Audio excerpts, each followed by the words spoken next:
Welcome to the BJJ Mental Coach Podcast. I'm your host, Gustavo Dantas, and today we have Ian McCall. Ian is a former world champion MMA fighter with over 20 professional fights for some of the best in the world, in the UFC and all over the world. And of course, his life goes way beyond the cage. And I'm going to read a quick intro for you here.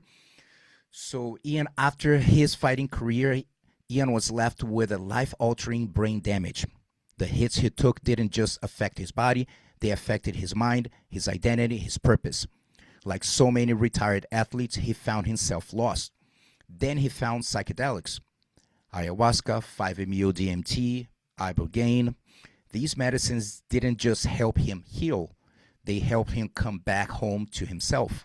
Today, Ian is the founder of Athletes Journey Home, a nonprofit that helps athletes navigate retirement, brain injury, addiction, and identity loss using science-backed psychedelic therapy and trauma-informed care. So we talked about his MMA career, of course, his performances, the beginning in martial arts, how psychedelics impact his life, and the mission behind Athletes Journey Home. And this is a topic, that's the first time I'm bringing someone to talk about this topic of psychedelics, something that I have a little experience with it in my life. And I wanted to bring someone that has been really dedicating their time and effort right now with an incredible mission behind to bring more awareness for you that wants to learn more about it. Absolutely do your research if it's something for you, the benefits for mental health, addiction, and so many other things that you can learn from. So we had a great conversation, pretty raw, authentic. So if you do enjoy this topic or do you want to learn more, this is the right episode for you. Okay, so don't forget to check out Jiu-Jitsu Tribe, the nonprofit organization, jujitsutribe.org. We support social projects that offer free jiu-jitsu classes in impoverished communities in Brazil and United States. Utilizing jiu-jitsu as a personal and social development tool, we also have our Jiu-Jitsu Tribe Institute. In Brazil, we provide free jiu-jitsu for around 500 kids. Currently, I'm recording this in May. In a few weeks, I'll be going to Brazil. We also have the Copa Jiu-Jitsu Tribe, which is a tournament dedicated to kids from social projects. And it's an incredible event. So we're having one at the end of June. We're recording this 2026. And I'm super excited about it. And if you want to learn more about the BJJ Mental Coach, the BJJ Mental Coach Masters community, get some content, just go around. Just can go on Google or go YouTube. Just type the BJJ Mental Coach and you get a lot of content on performance, personal development. And if it's this is the kind of content that you enjoy, absolutely the channel is for you. So hopefully you enjoy the interview. So let's go. Ian McCall, host. Ian, welcome to the podcast. Thank you for having me. Absolutely. I am excited for this one for the listeners, the hardcore listeners who have been listening for over 150 episodes. This is the first time we're bringing the topic of psychedelics, and as you already heard in the intro, Ian has a lot of experience. We're going to talk about his journey, his MMA martial arts journey, and psychedelics, a little bit everything. I do want to talk with you about performance as well. We do talk a lot about mindset behind performance, and it's going to be a great one. I have listened to a few of interviews you had before. So just to begin with, before we go to your background, your history, tell us a little bit the status of athlete. So Athletes Journey Home, my nonprofit, I started, I'd say officially 4 years ago, I think it is, but it's been in the making for about a decade. We are a scientific research body, a group of about 25 PhDs that I am the leader of somehow. Got a bunch of people that are much smarter than me helping me research traumatic brain injury using psychedelics. So we have the world's first multi-site, multi-medicine study through the University of Lima, Peru. That means we can really study any medicine, psychedelic-wise, anywhere.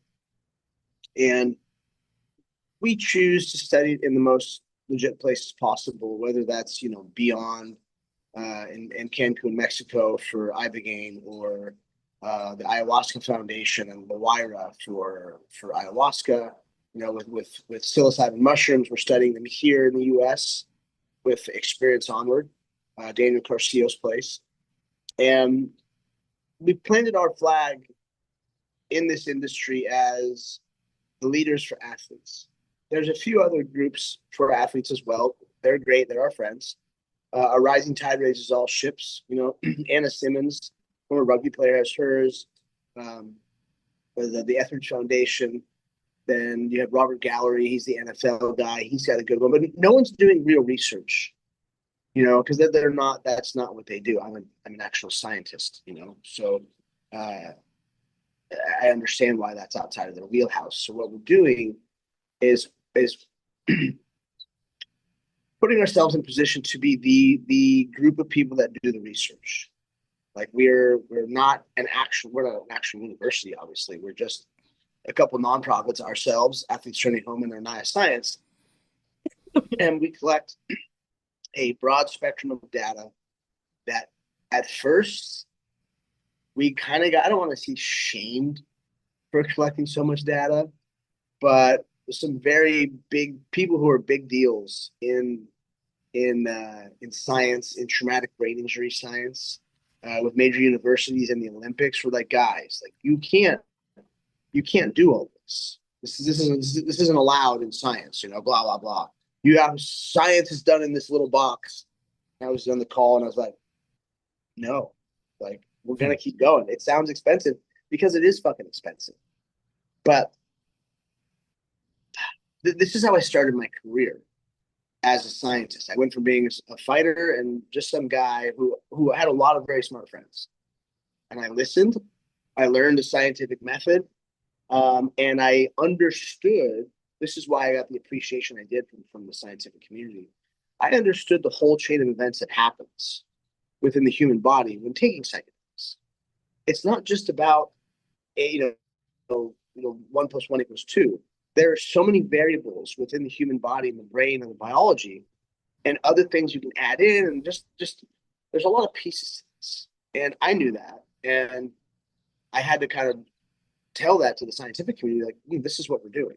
We're studying the whole thing. And of course, I have a group of scientists behind me that they want to do the same exact thing. We're all in the same boat here. So we're coming together. We are creating this huge platform, over 1 million markers in the human genome.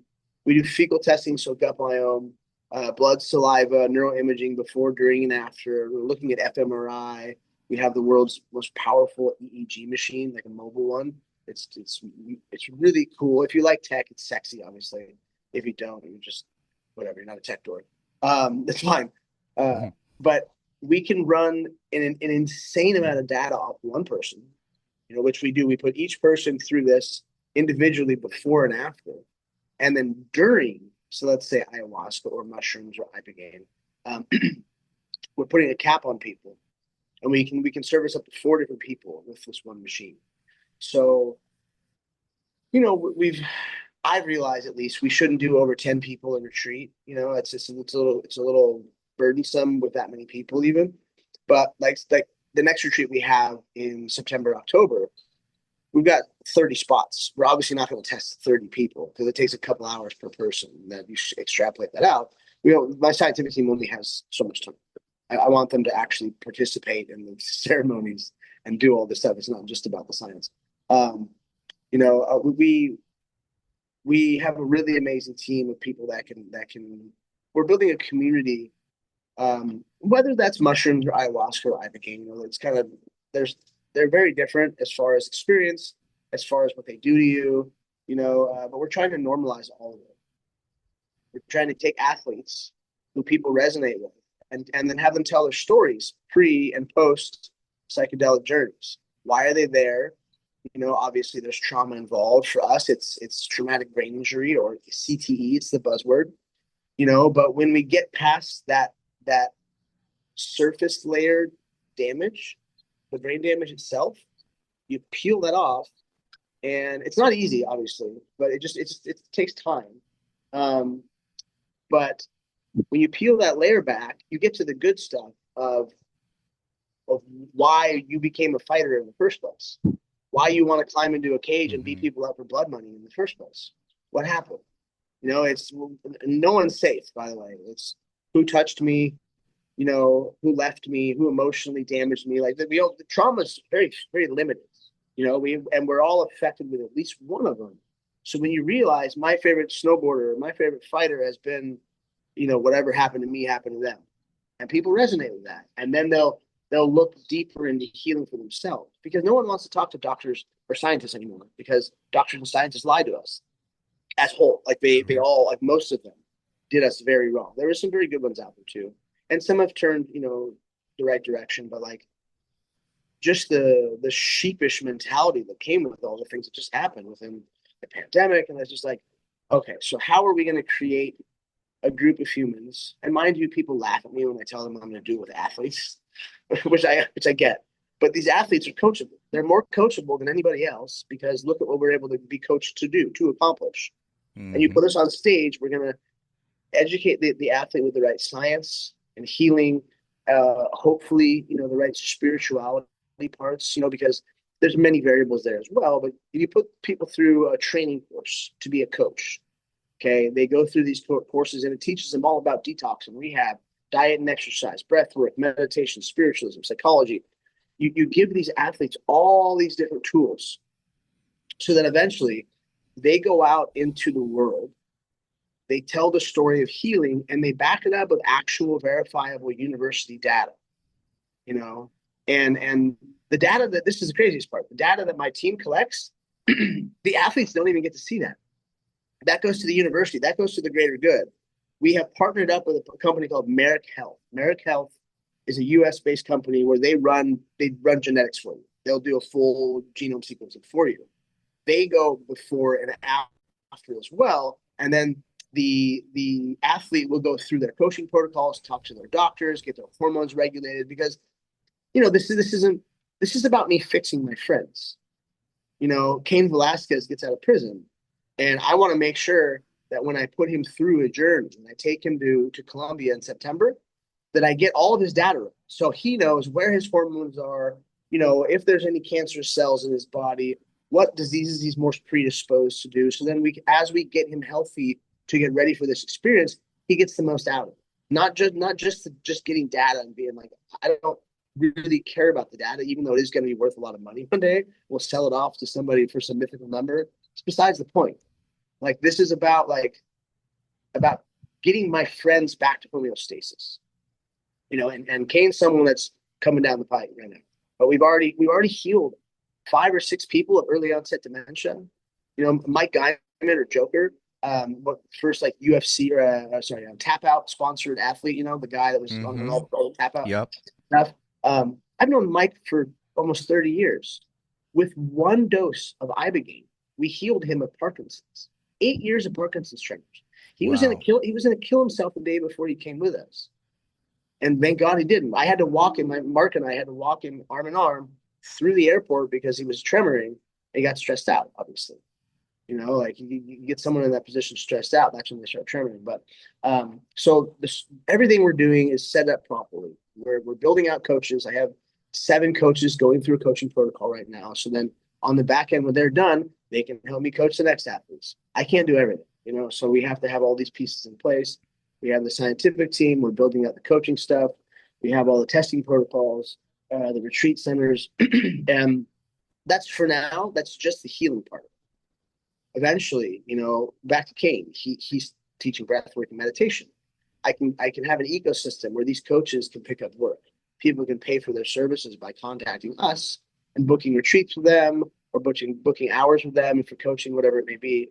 And I think a big portion of that, kind of the next layer that we're looking to sell right now, because Trump signed that order after Joe Rogan texted him, Yeah. Mm-hmm. where I can show the UFC, who I'm in talks with always, or Red Bull, or Mercedes with their F1 team, the NFL, the UFC, whoever it is, I can show them that not only can I take an athlete, a commodity. Athletes are commodities to any organization. It's not a bad thing. That's business. Like you have to know that about your career. If I can take a commodity and I can resurface its brain with up to 3 millimeters of new brain tissue, biologically reverse the age of the brain by up to 5 years, heal this commodity's trauma and damage, and then mentor them up with someone like Kane to become a better person, to become a better martial artist, to become a better role model. Then you have someone who's primed and ready to perform better in life. Okay. From there, I can show verifiable data that we already have. Myself, Mike Guyman, Mark Irwin, 3 former world champions who are aging. All of our numbers are up in the gym. Hand-eye coordination, power outputs, VO2 max, like all of it. There's something happening that we don't have data on yet. I'm the first person talking about this. But we are going to have companies like the UFC and Red Bull funding this or paying for it once I build it. I'll build it on my own if I have to because I know it's what needs to happen. But we're looking at athlete-centric, I guess now we're getting into the profit model, athlete-centric retreat centers attached to a place like Beyond. I'm not trying to reinvent the wheel. I'm running my services through them, and I've already talked to them about this. To build centers that have research labs in them so we can show the UFC that, look, I made these 5 fighters this much better. Please pay your bill on time. Man, beautiful work. Now, to understand where you're coming from with this, let's talk a little bit about the beginning. When martial arts appear in your life, how was the beginning of that journey? And we go from there. So martial arts came into my life when I was 4. My dad put me in martial arts because I was fighting everybody. And I was tiny. Still not very big, but I was very small back then. And, there's times in my life as a baby, I was sickly. I was born premature. I wouldn't have made it in the wild, especially back, 42 years ago. I would have died. I was very small. Had a lot of ear infections as a kid, and obviously my immune system was messed up. But my parents did a really good job of making me very healthy. Diet, exercise, all this different stimuli that you need as a kid. They really gave it to us, going outdoors a lot. And my dad saw an opportunity because my dad loved martial arts and boxing. Well, my littlest son is he's like, you're going to get your ass kicked if you don't fight. I was trying to fight people. It was a little spark plug. And it blossomed. I got really good at it. I was a very extremely coordinated kid. And I accelerated, I grew and I grew and I grew. I got a black belt in Kung Fu by the time I was 12 or 13, a junior black belt. The UFC was already out. So we were training arm bars. We were training, like real fighting. Kung Fu is not, and not to say anything bad about karate or taekwondo, but they're point fighting. With Kung Fu, there was no competitions. It was violence. Like I learned some really violent stuff in that art, and groin strikes and headbutts and eye gouges and things like that. So once a gym opened by my house that had jiu-jitsu, my brother and I signed up right away. We both knew we wanted to be fighters. Like we didn't know there's no path yet. It hadn't been laid. And so Extreme University opened up, and I was like 12 or 13. Started grappling. That place shut down like right one day we went there, and there was a note on the door. Oh man.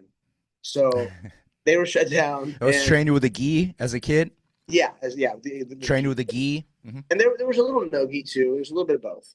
But this was like, man, I was 13, I think. So 97. Man, it's been a long time. And that didn't work. They closed down. So then I went to Chris Brennan's, the West Side Strangler, Chris Brennan back in the day. And that was an amazing place. It was an amazing place to grow up as a kid. Train, and I wrestled during wrestling season, and I do jiu-jitsu during off season. and the two, blended well. My wrestling turned into a very jujitsu centric style, anyways, very funky. My jujitsu style was very wrestling heavy, so I was able to apply them both from just a young age because I did both, and I'm ambidextrous. I'm good at drilling both sides and doing things. I've always been extremely coordinated. And if I like something that I can do, I'm get good at it. You know what I mean? Snowboarding or whatever it may be. And fighting was always my thing. I watched a lot of boxing as a kid, watched a lot of kickboxing, we'll do the PKA, the professional karate stuff. Like I watched all the Van Damme movies, Bruce Lee, all the only books I read were Bruce Lee books. Like I was obsessed. And once I started at Chris Brennan's, by the time I was 15, I would say. Um, I was getting rounds in with trained grown men, and I was beating up trained grown men, or at least like hanging with guys that were fighting professionally when I was 15, and I was only 100 and like 120 pounds, so people were dripping out. Hmm. Um, I got in a lot of fights, through high school. It's very noted. If you look up, any drama about me on the internet, we were in a gang, we were causing trouble, we were fighting people all the time. I wasn't one of the bullies, but there were some bullies in my group that caused a lot of problems. And then people like me would just step in and practice because I could beat up dads at parties. I could beat up frat guys at college parties. It was like, it's a very toxic environment. But, I was able to sharpen my tools. I went pro when I was 18. And my very first fight, I fought in Shuto, but it was in Hawaii. Against the guy. I mean, Jerry Sampson was sitting right at my parents' house right now. Jerry was sitting right here talking to me the other day.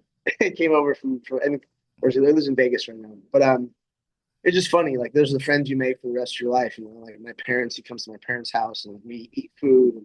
But I fought for the number 10 spot in the world in Shuto, which back then, that many years ago, was the first real MMA organization in Japan. That and For Pancrase. sure. And it Yeah. I was cool already. Like people thought I was like, this is neat. No one knows who the fuck I am in the real world, but in this small microcosm of nerdy kids and crazy people, like I'm a somebody, and I always had this weird kind of enigmatic sort of thing within the media or with fans. Um, Fought, I won. I went through a few fights, made it to WEC. And I blew that opportunity because of drugs. I did.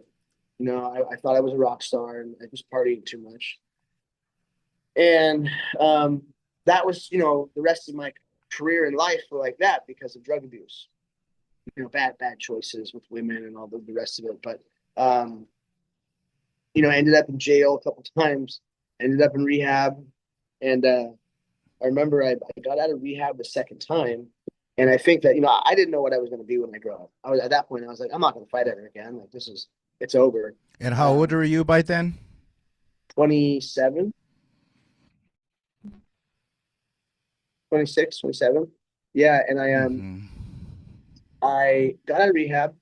While I was in rehab, actually, uh, was in really good shape because I'm not going to be like the rest of these people in this rehab. Like I'm going to work out every chance I get. And I wasn't doing drugs, so the money I was making, I was keeping, saving. So I like had money, it was like had a real job for like 6 months. But I could pay for like personal training. So like I would go work with a guy holding mitts. And I basically like 3 or 4 days a week, I'm in there just like smacking on mitts for an hour or so during the day. And I got in great shape. My diet was on point. And I who Joseph Benavides is? Yeah. So Yeah. Uriah Faber and Joseph, they all had a seminar in here in Orange County, and I pop up out of nowhere and I show up and like, oh, you guys are here, what's up? And I ended up getting the better of Joe in a sparring match. I'm not saying it to brag or anything, but like it was enough to where, and I took down a guy that was in the Olympic or was on the Olympic ladder for wrestling. Like everyone was like, dude, where the fuck have you been? How? Like, whoa, Hmm. you're really showing your potential today out of nowhere.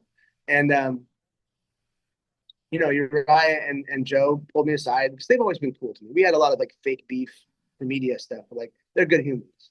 And they're like, "What are you doing with your life right now?" I'm like, "Nothing. I'm in rehab." I'm like, right about to get out. They go, "Okay, you need to fight. Like you just beat up the number two guy in the world. And sure, it's a sparring session, but like just the fact that I was able to do that, and I looked incredible, apparently. So next thing I know, my coach asks me to fight, and he asked me to fight this guy, Jeff, who I know. My training partner just beat him up. He goes, "You need money?" And I was like, "Yes, I do." "Okay, I'll fight Jeff." So I fought Jeff. I beat him pretty quickly. Um, and all of a sudden I was back, and people thought I was back, where I was just trying to make a buck. Mm. I had bills to pay and I put food in my belly. Well, right after that, I went and I got a tattoo on my chest and I overdosed. And I was sober for 18 months and I started taking Eesh. pills again. I used the tattoo as an excuse, and I overdosed and I was in the hospital for a week.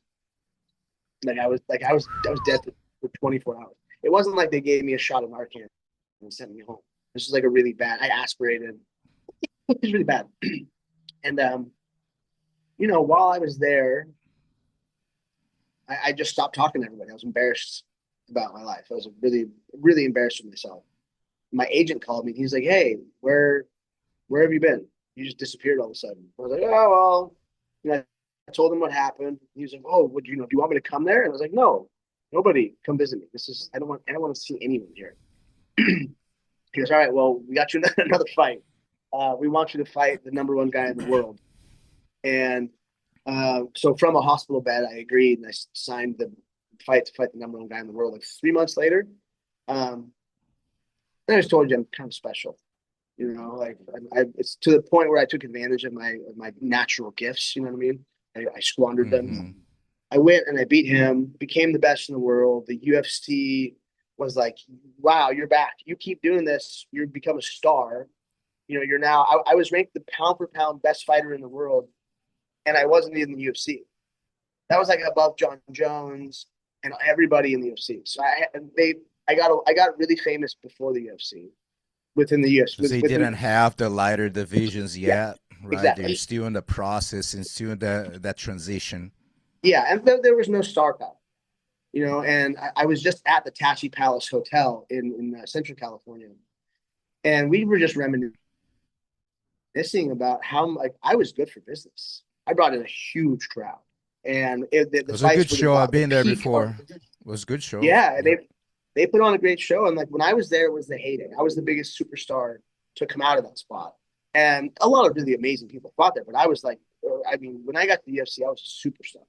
And they told they told myself, they told my team, they told the people at PFC at Tachi that if Ian goes on this run, like we were planning, you guys are helping plan him, build him up, we're going to build him a division. And they did, and it was great. Mm-hmm.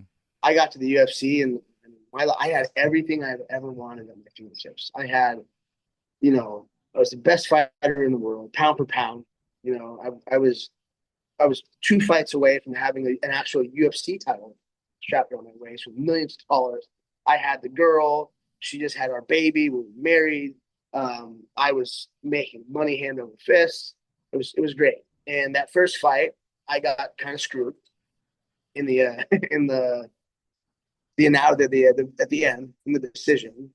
And for whatever reason, I let that, and they recalled it and they made it a draw. We were going to fight 3 months later. Well, I used that as an excuse to go do drugs again. I started using Mm-hmm. OxyContin again, and yeah, it was all bad. We um, it didn't go well. For me as far as for the rest of my life after that, I guess rest of my career. Well, so let me pause you here for a second. For people who don't know, you fought Demetrius Johnson, one of the best in history, when ended up being a draw, and then eventually you guys fought again. Yeah, Before we get into that, because I do want to get a little bit. I want to talk with you about performance. How did you feel about performing? I'm talking about since when you're younger, wrestling. Did you feel well, like under the lights? Did you feel that you were able to perform like you did at the academy? How was for them in the beginning? I was a performer, you know, that was my art, was violence, was making it cool, making it exciting, making it, real pretty. And showing there's an art side of this. This isn't just, two goons getting in there and punching each other. Like, I'm better than that. I'm a Hmm. purist, and I'm someone that likes to show off. So for me, it was perfect. Me getting under the big lights, oh man, I think I showed that. I love to perform. And Dana pulled me aside, Hmm. after weigh-ins, and he's like, "Look, motherfucker," he's like, "You, you know, do not screw this up." He's like, everyone's counting you guys out. Everyone thinks you're gonna suck. You're gonna be boring. He's like, do not be a flash in the pan. You got this. You're my guy. Let's go. I was like, yes, sir. I got you. I'm gonna be exciting. And I went out there and we were excited. It was a really, really, really, really exciting fight. Um, and when I was sober and had my mind right, I was unstoppable. That was my problem. Was I was never sober after. There were the moments I was sober, like when I fought Brad Pickett. Oh, I was flawless. Brad Pickett didn't touch me. Like, but you look at like John Lineker, or you look at Benavides, and I just froze. I didn't do anything. I didn't fight well at all. So that's that second Demetrius fight.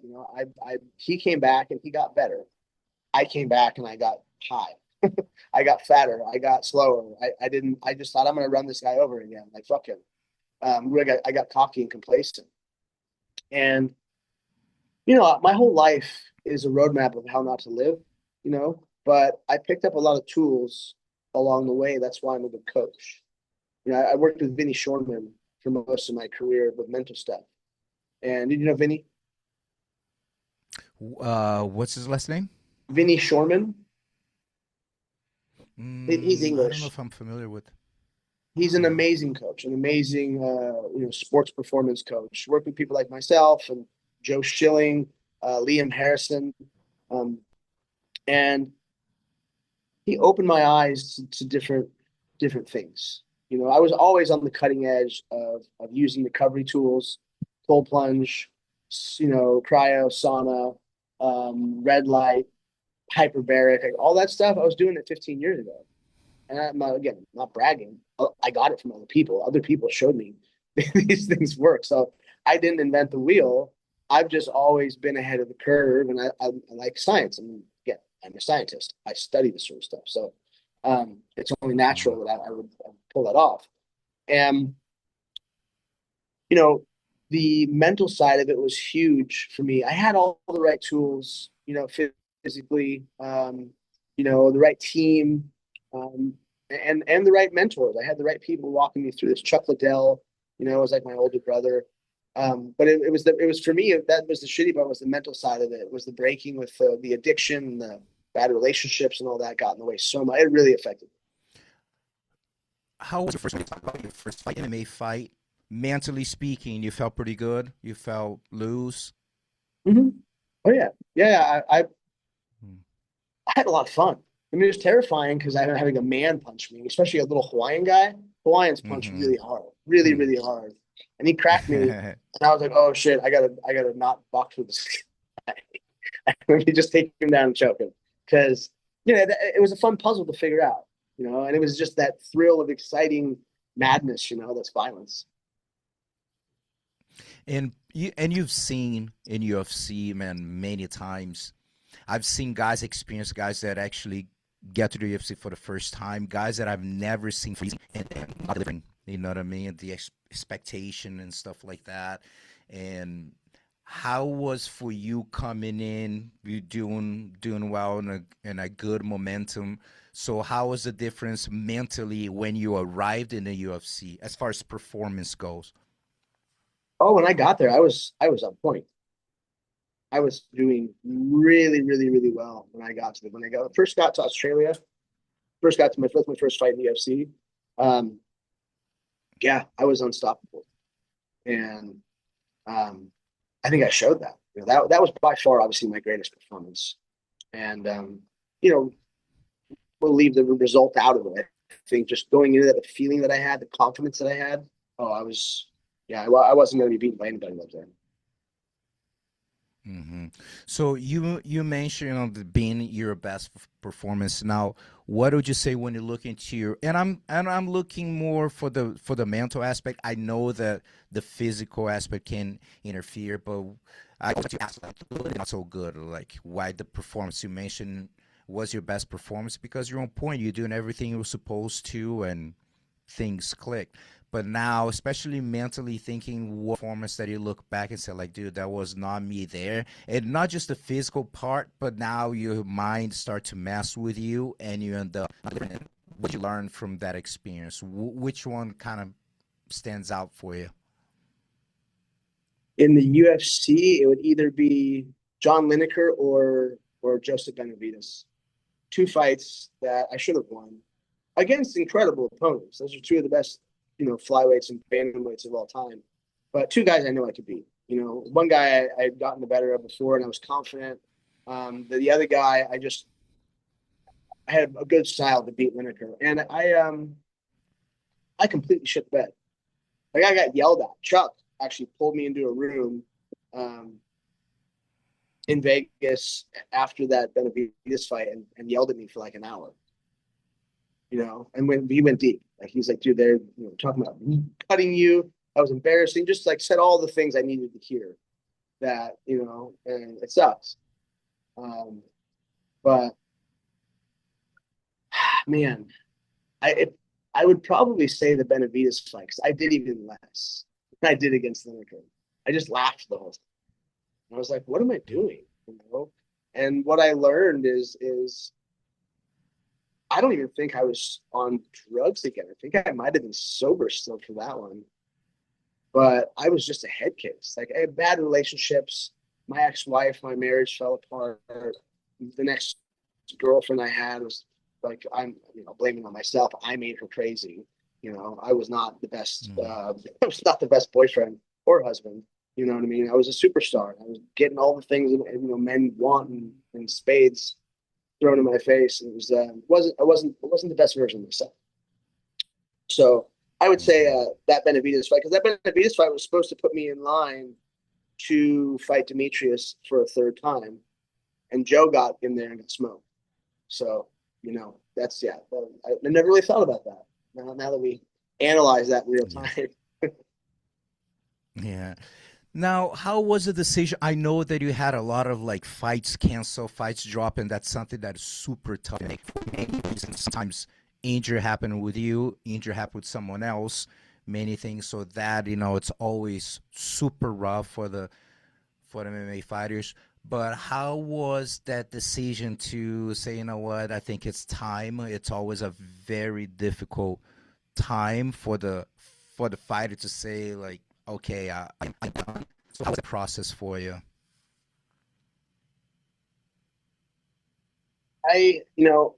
It took a DMT or smoking dimethyltryptamine to get me to retire. It showed me like, dude, it's the only way you're Okay. gonna get off these pills is retire. That's the only way. Because you train too hard, your body's too jacked up. You can't take it. Like right now, I could never make a training camp. Could I beat up a lot of the people in the UFC? Of course. I've only gotten better over the years. Sure, I'm a little slower, but like my body could never redline like that ever again. I'm trying to do it right now a little bit, and my body's all jacked up, you know? So I was looking at my brain and looking at my symptoms, and I was thinking, this is going to kill me if I don't try and fix it now. If I go farther, I get knocked out again, whatever it may be. Like it might be too late, so I need to hang them up.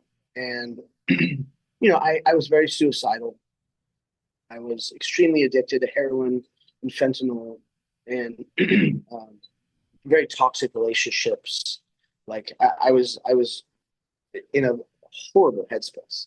So I knew already that I could heal a human of a disease like juvenile rheumatoid arthritis because we healed my daughter of that when she got a vaccine injury.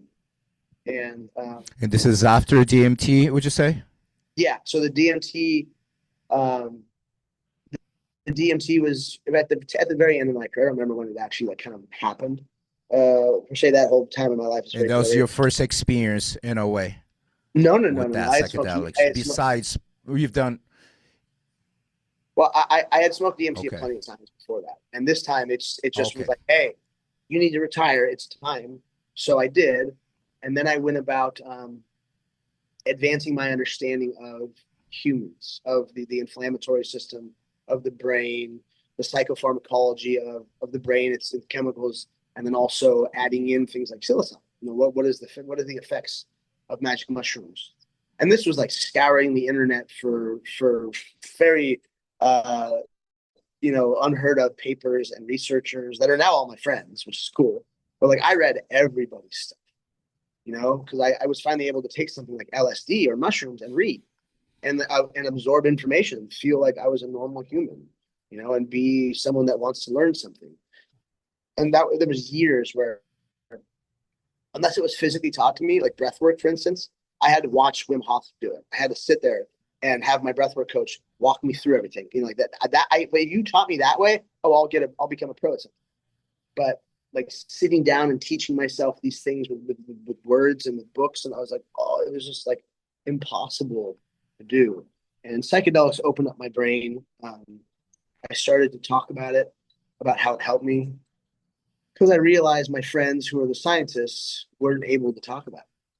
They weren't allowed to, because they would lose their jobs or lose their tenure or lose their whatever. Like it was ridiculous. And these are people that study psychedelics for a living back then. Weren't allowed to come out and talk about it. You're Hmm. like, I can look this information up on the fucking internet. You're not allowed to talk about it in public. Like it was so backwards to me.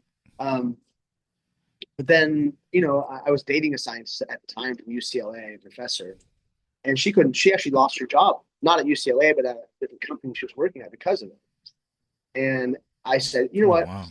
I'm going to take this whole thing and this drama, I'm going to put it on my shoulders. I'm going to get word out there because I don't give a fuck what anyone has to say about me. You're not going to arrest me like for what? Talking about psychedelics? Talking about the science? Talking about how to help me? I don't have anything on me. You can't arrest me for talking. And I went out there and I started to talk, and the scientists were all like, hey, if you're going to talk for us, we need to teach you how to talk for science and how about science. And they did. I was walked through, how to speak in front of a camera, how to speak eloquently about how all this stuff works, give the right people, credit where credit is due, and not say anything that'll spook horses. Is always the right word. And just like I was coached through fighting, to become the best in the world, I've been coached through psychedelics by the best in the world. I'm not the best in the world. I'm not trying to be. I'm just trying to be a bridge, trying to be a guy, and I'm really a guy behind the scenes. Like I don't want to be in front of a camera anymore. Like this is cool, but I've only done a million podcasts and done a million Hmm. interviews. I've been in all the magazines, been on HBO, accomplished all the cool stuff I want to accomplish. And I'll still have great conversations like this one. Like I'm not against it, Hmm. but I'd rather get the people that I help onto the media side of it, the Mark Irwins and the Cain Velasquez's, and you name the athletes, like because they need to tell their stories too. I've told my story a million times, so and I like seeing my friends succeed. I've now got success in my life again.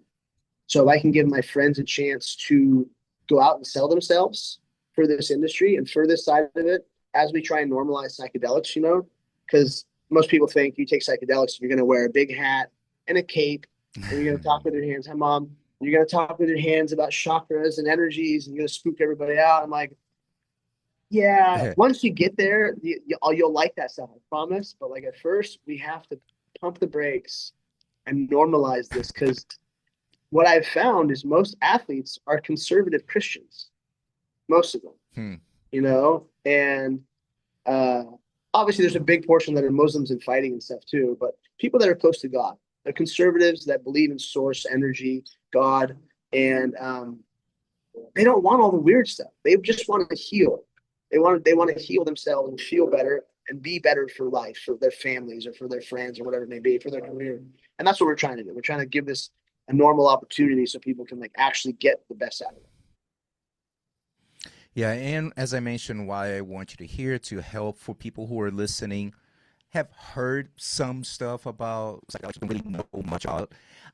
Honest, I only start to really pay attention to it in 2018. So when I look back, it's not that long ago when I heard about ayahuasca for the first time, and I was, and after that was brought for the first time, I just felt like just constantly was bringing to my attention from different angles, Yeah. and that's when I kind of started my journey on that side. So of course, it's not for everyone.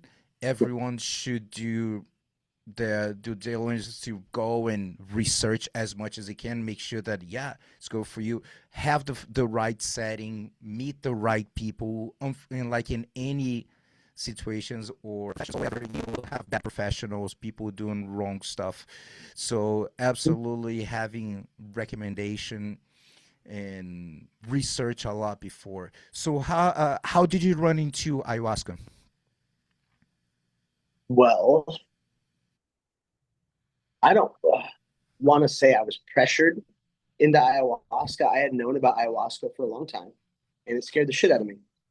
I had a girlfriend who I was trying to impress and keep in my life. She said, "You just wouldn't understand. It's really hard to be in a relationship with someone when you've done ayahuasca, when the other person has not done ayahuasca." And I was like, "I'm not offended, you know." And I ran off and did ayahuasca. Uh, pretty soon after, and I wanted to. I had already done 10, 15 grams of mushrooms more than one occasion. Um, taken 5 hits of acid or more at once. Like I felt like I had been deep, and um, I was supposed to be on HBO Real Sports, my favorite show of all time with Brian Gumbel, the next weekend. So I was like, all right, I need to be like super zen. I need to be like really on point and to impress this woman. And I need to like be, I don't know, I was just trying to, I don't know, just fast forward my healing and my capabilities within the Mm, space. And I went and I drank ayahuasca twice over the weekend, one during the day and then later that night. And I got a lot out of it. I mean, granted, I was with gringos, I was with white people that made their own clothes and have their own church, and mm-hmm. they closed their eyes when they talked, and everything was a riddle when they gave you an answer. It was it was weird. And these people are my friends. Don't get me wrong, but Mm-hmm. they are doing our industry somewhat of a disservice, and not intentionally. They just look fucking weird. They're like, so it turns a lot of people off. And I had a I've really been in those good, settings before. yeah. And they're not, I understand what you're saying. they're well-intentioned people. These are not bad people. They're actually better than most humans. Maybe they have ego or something, but we all do. But like it's not done right, I guess, for me at least. Um, and so, we I had an amazing experience. I did. I dealt with things I really needed to deal with. The most important thing I needed to deal with, the death of my best friend, who died in my arms. And that was what the whole thing was about. So actually, both journeys re, were connecting with ayahuasca and then seeing him for the first time, and then later that night, I sat down with him and we went over everything. It was intense, but yeah, that was it. That was a really good experience. It was the integration afterwards. They gave no integration help at all. Um, if anything, it made it worse because you ask them a question, they give you a riddle for an answer, and you're like, okay, this isn't helping. This is making this is making me spin out a little bit. And then the next weekend, I end up uh, on HBO Real Sports with those same shaman helping me lead this mushroom ceremony. And it was very just woo woo and out there, and it looked really good for TV. It was awesome. It was an awesome experience, but it gave me more ego being on my childhood favorite show on HBO. I just, like I thought I was, ayahuasca made me weird. And the leading few weeks only got worse because I thought I was cooler than I really am, because of the HBO stuff and because of me being back in the spotlight, all this sort of stuff. It was obvious. All this is my fault. I made the bad choices. I didn't integrate properly. Hmm. And now, and you had the opportunity to go to South America, right? Oh yeah, yeah. I've been to Peru. Did you go? I've- Yeah. So Yeah. very different settings, very different experience, that you have, especially having one kind of different, until you go to like, I don't know if it's say like legit, maybe. I don't know if that's the way to say it, but what is the main difference that you notice? Well, I've sat with the Shipibos and I've sat with the Taitas in Colombia. And Shipibos are more strict. Their dieta, their, how long the ceremonies are, the size of the cups they give you, the amount the Shipibo give you seems to be more and stronger. But the Taitas, we were at La Guaira in right outside Medellin. The medicine was really purgative. Like, I've never purged that much in my life. It was much more playful. Like you got to sit up by the stage and move your body a bit. You can go out by the fire, and you're kind of like without saying anything or touching each other, you're kind of having fun, a little more fun. Um, where the Shipibo, you sit on your mat the whole time in darkness and silence. So it was. They're both amazing experiences. Very intense. Like I kind of thought that the Colombian medicine was weak, so I took a double cup the third night, and it fucked me up. Mark, I bet. Mark Irwin's my best friend, bare knuckle boxing world champion. He works with me on this nonprofit, and if you want to talk to him, he'd be a great person to talk to as well. He goes, "Let's go deep." First 2 nights, I didn't feel much. Everyone else is fine. Like we don't have to babysit. And I was like, "Okay, I came with you here, like to do this with you. I'll go deep with you." I did a double cup, and then that third cup was wild. Like, wow, the experience that I had there. So, the Colombian medicine can be just as strong as the Shipibo medicine, but I learned my lesson, that's for sure. I did get something very important out of it, which was nice. It wasn't just suffering for no reason. Um, And I like well, and structure. You good?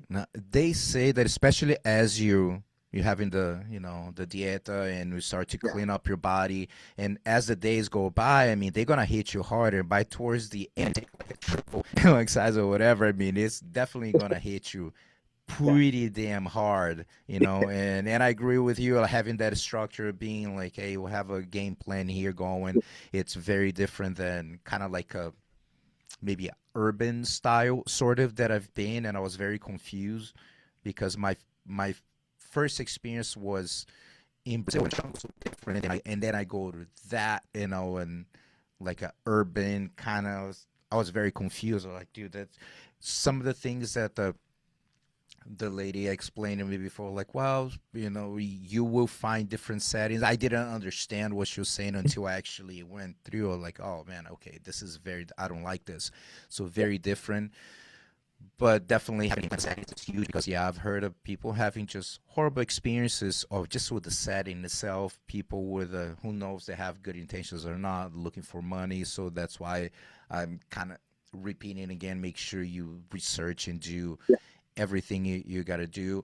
I would say, like, especially with psychedelics, I started but with a really good foundation of a lot of therapy, psychotherapy, and Mhm. stuff like that. So I came in with a good foundation, and then out and it's tough for me to say it changed my life, but it just, man, just raised your conscious level to completely like, whoa, wait a minute, the things are different. So Yeah. I wouldn't say for me like I can say that like it changed my life. No, but I felt up, you feel upgrades as you integrate and as you grow, but again is not for everyone. And I know that you had other experiences too besides ayahuasca, and I'd love to share about ibogaine. I know this iboga is the plant. I've never experienced that. I know that is the plant, and ibogaine is the molecule. Right? And that's why how you do most of Yeah. the trips. I don't know too much. I've listened to podcasts. I've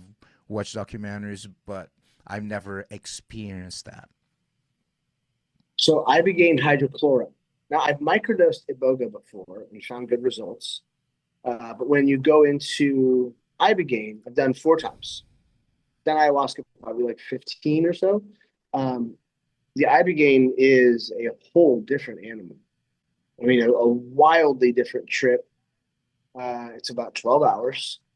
The process, the feeling, all of it is very, very different. The ataxia, when you're trying to get up and walk, you're just like so wonky.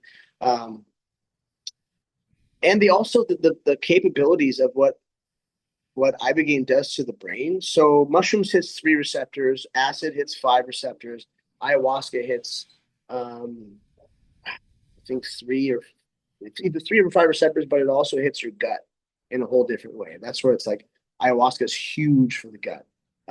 Ibogaine hits 14 different receptors, right? And just turns it on, excites them. GDNF or GDNF and these things that are like miracle grow for the brain, glutamate, but it also uh, it heals all 14 of those receptors intelligently back to homeostasis. It it will so each and every one of our brains are damaged in different ways because of toxins, because of stress, traumatic brain injuries, whatever it may be. It affects it, genetics, you know, and it will go through and intelligently rewire all of your circuits, put those receptors back to homeostasis, reverse the biological age of your brain by up to 5 years, resurface it with up to 3 millimeters of new brain tissue. Um, it will relieve the PTSD and the drama in your life. It will ground you into the earth. Where ayahuasca makes you weird and makes you ethereal and upwards, this is a root. It grounds you into real life and makes things make a lot more sense. Energetically, oh, you've never been more aligned in your life. Like, ayahuasca gives you these grandiose ideas of what I want to do with my life when I grow up. No, no, Mm-hmm. no. Ibogaine sits you down like a grandfather and goes, so we need to talk. Ibogaine for me, the first 3 times, or at least the first time, was terrible. I hated it. The next 2 times, which was all in the same week, every 2 days you have another dose. The first flood dose is huge, 1,000 milligrams or more. Um, it was so discombobulating and weird. I didn't like it at all. The next 2 doses were small, and I again didn't like it. I felt like I was detoxing off heroin, and I hadn't done that in a long time. Um, what it was doing was healing my receptor, healing my body, it was pushing out all the bad and helping my body, go back to homeostasis. Um, it wasn't until I went and sat by the pool that I realized the power of the medicine. I thought it was just weird the whole time. It was just strange and unfun. Um, I got out of the hospital bed early. And everyone always talks about the cardiotoxicity it can have to your heart. Well, I have a very strong heart, and I can play with my breath and the heart. I can play with heart monitors. So I dropped my QT levels low enough. They're like, "Oh, you can go." I was like, "Cool." I go, "I need a meal. I need a meal." So I got a meal and a shake. I ate right away, and they were like, "No one ever eats usually for like 24 hours after this." And I just my body metabolized it quick. I wanted to get out of that headspace, and I rushed to the pool, and I opened my book, and I just had a very prolific experience of like the energies that this puts into the grounding it gives you, the path it kind of galvanizes for you. Um, and the last time I did Ibogaine, I was back down there a year later with my first cohort of athletes for my nonprofit, studying Parkinson's. One of my athletes, Mike Hyman, had Parkinson's. 1 dose. We healed him with 1 dose of Ibogaine.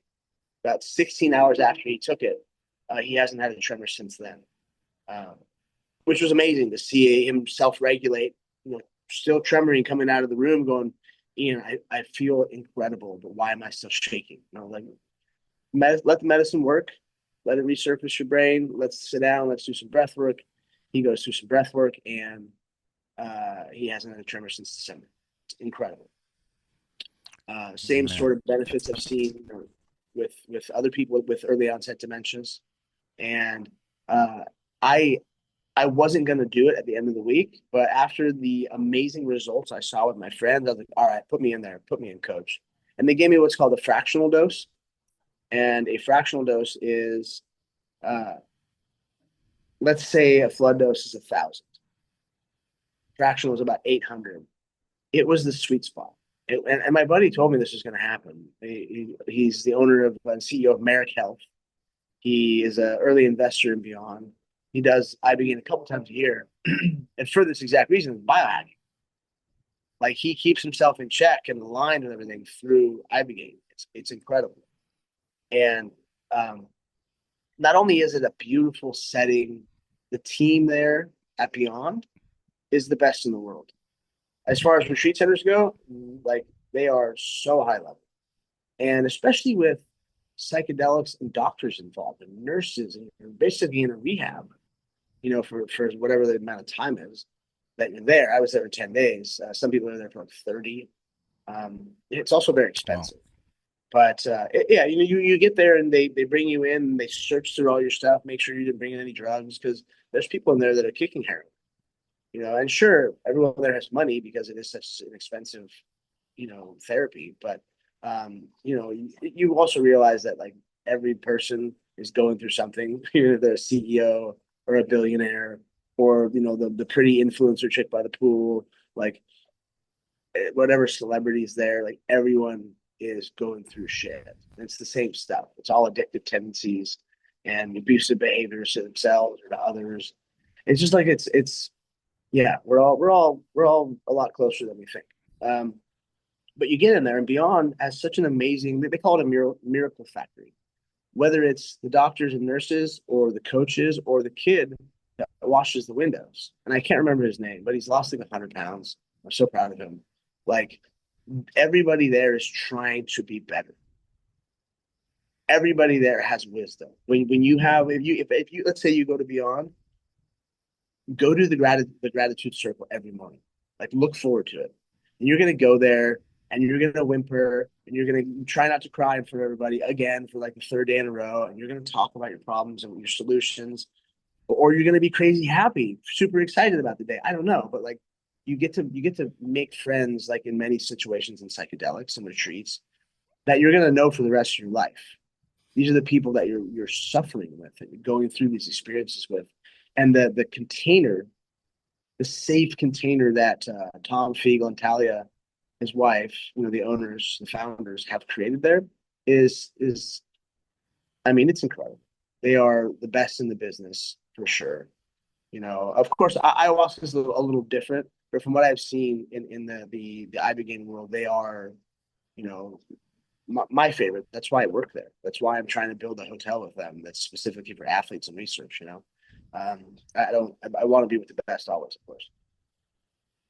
So do you feel that from all your experience, of course, as you mentioned, they're very different, but you feel that when I say your favorite, I'm not saying favorite the journey, but like the integration, what came out of the experience, do you think I began ended up being the most fun?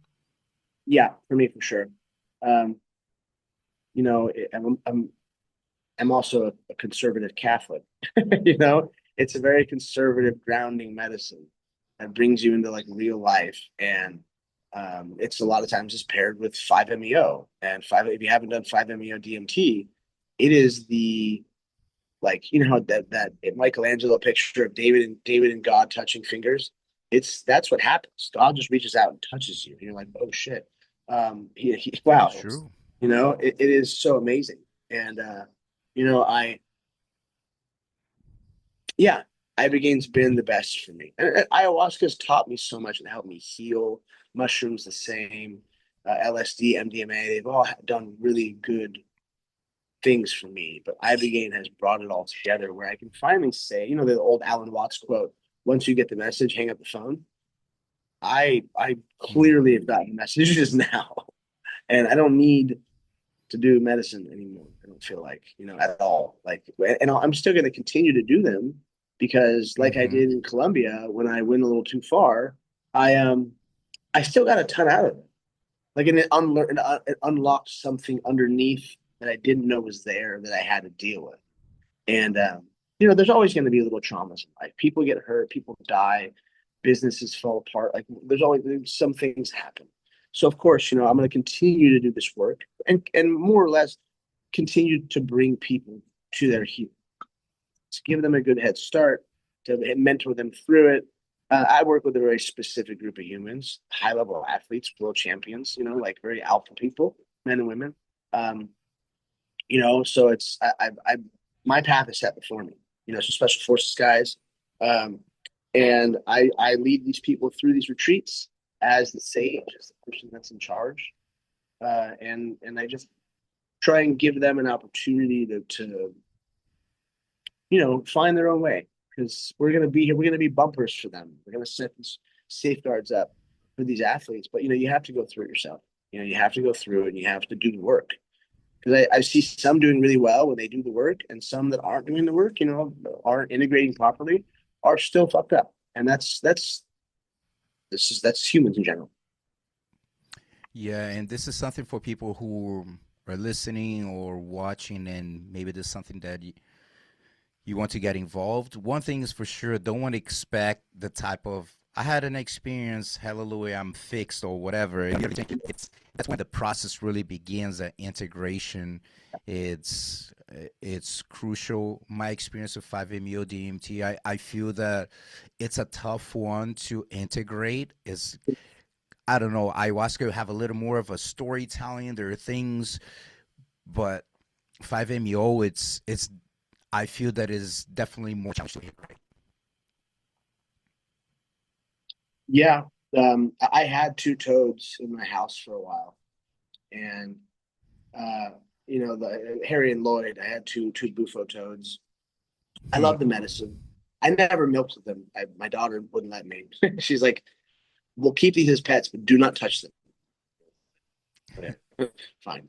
Um, but I've had enough 5-MeO ceremonies in my life too, where I'm like, okay, this is it's such a heavy experience. There's no visual psychedelia really. It is Mm, just this yeah. like oof, heavy, heavy, very God oriented experience. And I tell people with all this, like you gotta be careful if you're just there for drug tourism, and I'm not against drug tourism. Knock your socks off. Go have fun, but be safe. Make sure you have the right tools to at least understand what the fuck is happening. Because Hmm. you go through these experiences, and they can unravel you. They can make you go crazy. Like I made the mistake of smoking DMT after the MAPS conference in last summer. Okay, and I was on some other stuff. We left like Rick Doblin's party at the Meow Wolf Event Center. Like, it was this whole fun night. We go home, and girlfriend goes, "Let's try some DMT." And you should never smoke DMT when you're using other substances. And I was like, "Oh, we're naked. This is fun. We're like whatever. We're partying." And I hit it, and it went from being the greatest experience of my visuals I've ever seen of God coming down and interacting with the world, and then all of a sudden I hit it again, and God smited us. I watched the whole world die. It was terrible. It was one of the worst experiences of my life. And the fact that I can compartmentalize it and break it down and tell you about it, I could see I felt like I went crazy for like I don't know how long, an hour. Where like I came out of it and I'm naked and like in the giant Airbnb, like I had to go check on my friends. Everyone's dead. Oh my God. Like it was so dark and depressing. And um I'm like, and I don't expect normal people to be able to deal with that. I've just pushed the boundaries of it for so long that I'm like a professional or whatever, however you word it. Um, I've pushed the boundaries too far many times and come back, and I'm still fine mentally. I'm crazy. I've always been crazy, but I have my shit together. I don't expect certain people to be able to go do something like a DMTX, which is intravenous extended state DMT, and come out of it and just be fine. If this is their first time that they're doing it, I mean, I guess people do it with Ibogaine. It's possible, but we have to be safe. We have to be careful with these medicines. Yeah, for sure. I've done the intramuscular 5-MeO Well, how's DMT, that? which is a longer. It's a longer ride, right? Yeah. Like 45 minutes to 50, maybe a little more. I personally like that it's not like when you smoke it, it just take you to like Mars in a second. It's just like boom, you're like gone. Yeah. Yeah. I just feel that that is kind of like in a way, it's not easy in and then you go. Okay. It's not just like a boom. So it's a little bit of the even if it's a light ramp, it's nice to have like a heads up and about to go up. Then the normal one is just like boom, gone. You know what I mean? It's like Yeah. so that's a rough one. Um, so we're getting close to the end. Just tell us what you're excited about right now. What's going on with the athlete's journey? When you mentioned at the beginning some of the things that are happening, but what do you have on the books right now that is about to happen next? So our next retreat is September 26th through October 4th in Colombia at La Huayra, Ayahuasca. We're working on some other retreats that'll pop up, kind of maybe not last minute, but we can't really talk about them at the moment. Retreats at Beyond. Or, oh, sorry, we are going to do one in November with the women's U.S. Olympic wrestling team. That one's on the books. But a lot of these retreats, it's kind of up in the air because of funding, because of legality and legislation. So we're still working through the kinks of everything. The one that's in the books, Cain Velasquez is coming. I'll be there. Mark the Shark Irwin, and plenty of other fighters will be there. La Huayra Ayahuasca, September, October. We will be down there for 8 days. You guys will get lab testing done. The people with the worst traumatic brain injury. We're actually going to take on some other athletes for the first time, not just fighters. We have some dancers that might come, some like ballroom dancing champions, some surfers, some other, random athletes, race car drivers. They got access to a lot of people. So we'll see who actually shows up. But yeah, we'll go down there. Kane's going to teach breathwork and meditation. I'll teach some movement with Mark. We'll bring in some other coaches. Like we have one of the ballroom dancers will teach us some movement stuff. And we package up a program of the world's best coaches as well. Everyone's certified. We have a segmented program where every day, like there's no relaxing around. Like you are all day long, you're getting up early and we're reading this or we're studying this science or we're being tested or you're doing breathwork and meditation or you're doing yoga or we're working out, doing weights. Like there is some time for leisure, but like we make sure that there's a structured program, much like a training camp for a fight. You go through this and you are on point because when you go home, I want you to have that same sort of cadence to your day. Everything is new now. So let's reproduce what we had at the retreat at home. Get up and do breathwork and meditation. Do your prayer. If you're like me, I get up and I pray and I do the breathwork and I do the meditation, I do the grounding, get my sunlight. Then I can go throughout my day and feel good. I put myself together mentally, physically, spiritually, and just showing them by example of how to live. And for it's only 8 days, but maybe 10 days if you're coming and going with the airports. But we're just giving them a brief look into what we do as humans on a daily basis, and we're also giving them a very large amount of healing and data to show. We're actually able to show on in real time at the retreat center, not like, oh, you have to wait 6 months to get this information, that we can show the drop of information in their brain. We can show how they're doing better.